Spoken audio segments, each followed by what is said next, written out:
लोकनेते माननीय Hanumantrao Patil charitable trust विटा संचलित आदर्श कृषी तंत्र विद्यालय विटा येथे 10वी उत्तीर्ण विद्यार्थ्यांसाठी 2 वर्षांचा कृषी डिप्लोमा कोर्स सुरू झाला आहे। मराठी माध्यमातून शिक्षण, अनुभवी शिक्षक वर्ग, सुसज्ज इमारत आणि सर्व सोयींनी युक्त प्रयोगशाळा तसेच प्रत्यक्ष प्रशिक्षणासाठी आधुनिक भाजीपाला क्षेत्र, आंबा बाग, माती परीक्षण प्रयोगशाळा, बंदिस्त पशुपालन आणि गांडूळ खत उत्पादन प्रकल्प यांसारख्या सुविधा, विद्यार्थ्यांच्या सोयीसाठी निसर्गरम्य परिसर, नियमित मार्गदर्शन, मुला मुलींसाठी स्वतंत्र वसतिगृहाची सुविधा उपलब्ध, शेतीला आधुनिक तंत्रज्ञानाची जोड देणारे विश्वासू शिक्षण।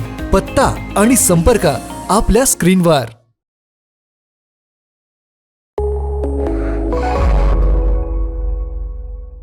नमस्कार, मी अरुण आणि आपण पाहत आहात 7 स्टार न्यूज।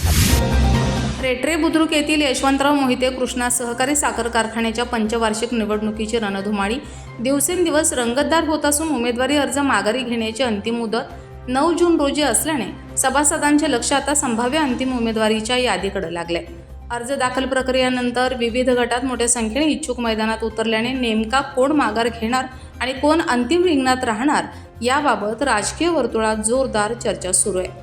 विशेषतः कृष्णा नदीकाठच्या बोरगाव रेटरे हरणाक्ष गटात चुरशीची लढत होण्याची चिन्हे स्पष्ट दिसत आहेत।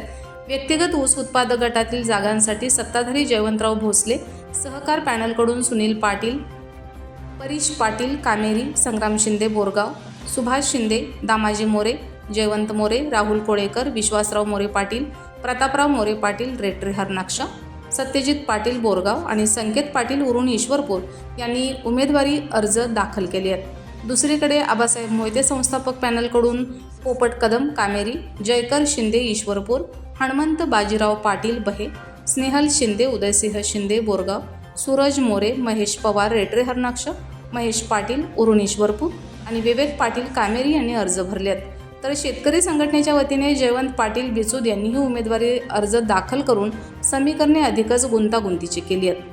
अनुसूचित जाती जमाती प्रवर्गातून सुधीर गोविंद रोकडे बहे यांनी तर भटक्या विमुक्त जाती जमाती व विशेष मागास प्रवर्गातून अविनाश खरात आणि नितीन खरात खरातवाडी यांनी उमेदवारी अर्ज दाखल केले आहेत। त्यामुळे या राखीव गटामध्येही अंतिम उमेदवारी कोणाच्या पदरी पडणार याकडे सर्वांचं लक्ष लागलंय।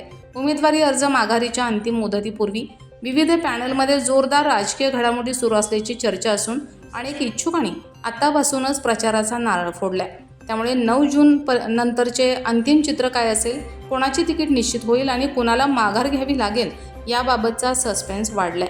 आता या राजकीय बुद्धिबळाच्या पटावर अंतिम चाल सभासदांच्या हातात असून विजयाची माळ कोणाच्या गळ्यात पडणार याकडे संपूर्ण कारखाना कार्यक्षेत्राचं लक्ष लागलंय। Laxman Patil, 7 Star News, Ishwarpur.